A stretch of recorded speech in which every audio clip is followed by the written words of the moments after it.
Dan selanjutnya adalah brand storytelling.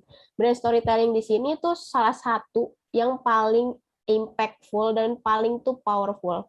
Kenapa? Karena storytelling biasanya akan lebih relate sama customer kamu gitu. Bisa kamu mulai dengan campaign, dengan suatu campaign.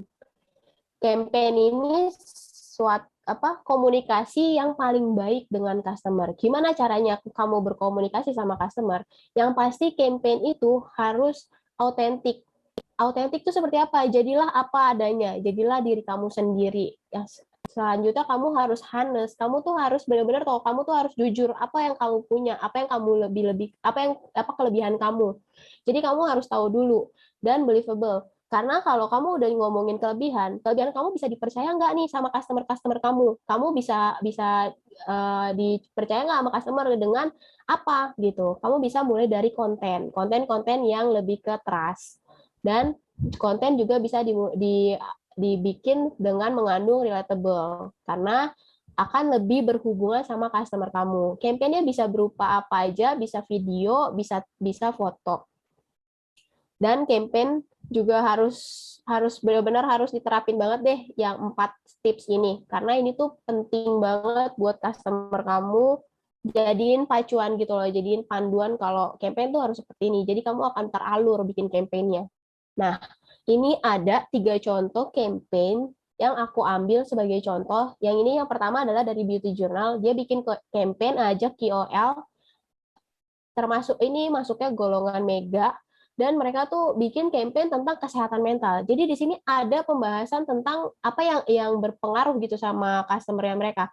Karena mungkin dari kayaknya ini mereka mau angkat kalau kecantikan itu tuh nggak melulu harus tampil putih, nggak melulu harus yang terlihat mulus gitu, tapi akan ada masalah-masalah dari customer mereka yang mungkin mereka berjerawat, tapi mereka mau bikin kalau itu tuh sesuatu yang harus diberantas gitu, sesuatu yang harus, ayo kita percaya diri, ayo kita mulai bangun kalau kita tuh harus percaya diri dengan apa adanya. Dan kalau ini ada dari Sosiola, mereka bikin campaign It's Monday, Be Positive, Be Awesome. Di sini mereka bikin banyak diskon gitu. Dan terakhir tuh ini ada juga pakai hashtag kulit sehat berawal dari sini. Jadi KOL-KOL diajak untuk mereka review. Mereka review kenapa mereka pakai skincare itu, kenapa mereka mulai skincarean, bisa kayak gitu. Kalau kamu mau libatin influencer, endorsement, kamu bingung nih, aduh mikro atau makro ya. Dan dari sini kamu bisa nentuin dengan cara apa, kamu sesuaiin sama kebutuhan toko kamu. Kebutuhan toko kamu tuh seperti apa? Kamu udah butuh belum yang makro? Karena makro itu pasti budgetnya lebih besar. Jadi kamu sesuaiin juga dengan budget toko kamu. Kalau masih baru, masih menjajaki, baru mulai mencoba, mungkin bisa dimulai dari mikro atau yang barter value. Karena di situ kamu bisa lebih menghemat, menekan budget. Dan itu tuh bakalan ngaruh banget. Jadi endorsement KOL tuh bakalan benar-benar ngaruh banget. Dan seiring waktu kamu udah mulai bisa terjun ke yang makro dan mulai kalau misalkan semakin sukses bisa ambil yang mega. Karena sebenarnya pembedaannya adalah kamu mau seperti apa. Kalau kamu mau bikin campaign, mungkin kamu bisa mulai dari yang mikro-mikro dulu. Karena di situ kamu bisa terapin yang barter value di situ. Kalau yang makro mikro makro mega mungkin kamu di situ keuntungannya adalah penjualannya, salesnya di situ akan lebih tinggi gitu. Tapi kan menyesuaikan dengan budget karena nggak semua brand toko apalagi yang baru itu nggak melulu ada budgetnya. Jadi disesuaikan, balik lagi disesuaikan dengan kebutuhan. Gimana caranya nih biar kamu bisa dealing sama si micro influencer? Kalau aku itu biasanya pasti ngecek dulu bio Instagramnya mereka, karena nggak semua itu mereka maunya di DM. Ada juga yang maunya lewat email atau ada kontak personnya. Jadi mereka mungkin ada manajernya. Dari situ kamu bisa pastiin mereka tuh maunya dihubunginya lewat apa. Jangan maksa, misalkan mereka udah bilang email ke sini, tapi kamu masih maksa aja DM mereka. Takutnya mereka nggak akan respon karena kan mereka pasti request DM-nya tuh banyak. Daripada kamu buang waktu, mendingan ya udah kamu ikutin aja apa yang udah mereka arahin gitu. Dan selanjutnya jangan spam, karena akan ngeganggu dan terlihat memaksa. Takutnya di sini kamu dianggap ngeganggu gitu loh, bahaya deh. Biarinin aja, tunggu mereka ngejawab. Kalau misalkan udah terlalu lama, terus kamu ngeliat, oh KOL ini bagus nih, kamu bisa repeat chat itu per beberapa hari. Kalau aku sih biasanya per 1 minggu lagi, aku repeat chat gitu. Lalu kalau kalian udah mau, misalkan via DM kamu bisa pertamanya itu kenalin dulu kamu tuh siapa, kamu dari mana, tujuannya apa. Jadi biar jelas di awal. Jangan langsung Kak mau nggak kerjasama sama kita, karena nanti mereka bingung siapa nih, nggak kenal nih. Apalagi kalau misalkan brand toko yang masih baru, yang baru mulai. Jadi kamu harus benar-benar perkenalan gitu. Kenapa? Biar mereka juga nantinya kenal, kenal kamu tuh siapa. Oh iya, si ini dari brand ini. Oh iya, ini yang mereka tuh yang nawarinnya baik banget loh, yang ramah banget. Oh ya udah deh gitu. Dan usahakan barter value. Kenapa dari tadi aku bilang barter value? Karena ini bener-bener nguntungin banget. Di sini tuh kamu apa neken budget, karena di sini nggak ngeluarin biaya, kamu cuman bertukar. Mereka misalkan kamu request bikin video, mereka akan bikinin video dan kamu kirimkan produk gitu. Lebih low budget lah, ya bahasanya gitu lah, low budget, jadi akan lebih menguntungkan toko kamu. Kalau misalkan mereka, aduh kak aku nggak bisa barter value, oh ya udah nggak apa-apa, kamu tanyain rate cardnya berapa.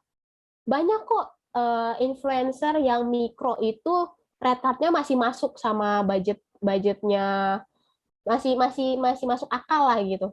Tapi kamu juga sesuaiin lagi, balik lagi sesuaiin sama budget perusahaan kamu. Kamu tuh nyiapin nggak gitu? Kamu nyiapin budget nggak? Kalau enggak, kalau budgetnya terbatas, kamu pertimbangin, mendingan kamu bayar nano atau kamu sekalian bayar makro gitu. Jadi ditentuin, kalau mereka red card-nya masih masuk akal, bisa dipertimbangin, bisa dinegosiasiin. Aku kadang juga negosiasi. Beberapa ada yang bilang, aduh kak ada red card-nya nih. Oh ya, berapa kak red card-nya? Nanti mereka akan kasih tahu. Dan kamu bisa mulai dengan negosiasi. Kayak aku tuh suka nanya, ada harga khusus PPKM nggak kak? Gitu. Bisa dimulai dari situ. Karena kan biasanya mereka juga akan ngerasa, oh iya iya ya, berarti mereka bukan cuman butuh uangnya aja nih gitu. Jadi akan ada nilai-nilai kemanusiaan lah di situ, karena pasti akan ada yang baik gitu. Dan selanjutnya kalau mereka udah oke gitu, entah berbayar entah gratis, kamu bisa mulai briefing.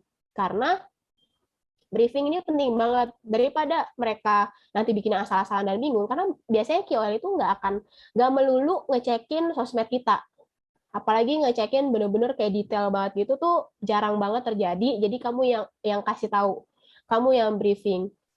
Dan kalau misalkan udah di briefing, jangan dibikin jadi kaku gitu, jangan jadi robot kayak kamu maunya tok tok tok tok gitu. Jangan kayak gitu, biarin mereka berkreasi sendiri.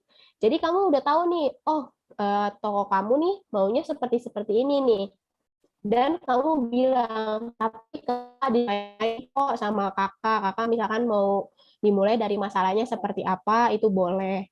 Dan misalkan nanti yang penting ada masalah, ada solusi, ada konklusinya gitu. Terakhir tuh kamu bisa selipin jualannya gitu. Jadi kalau biasanya sih Mirel tuh nerapinnya dari masalah dulu.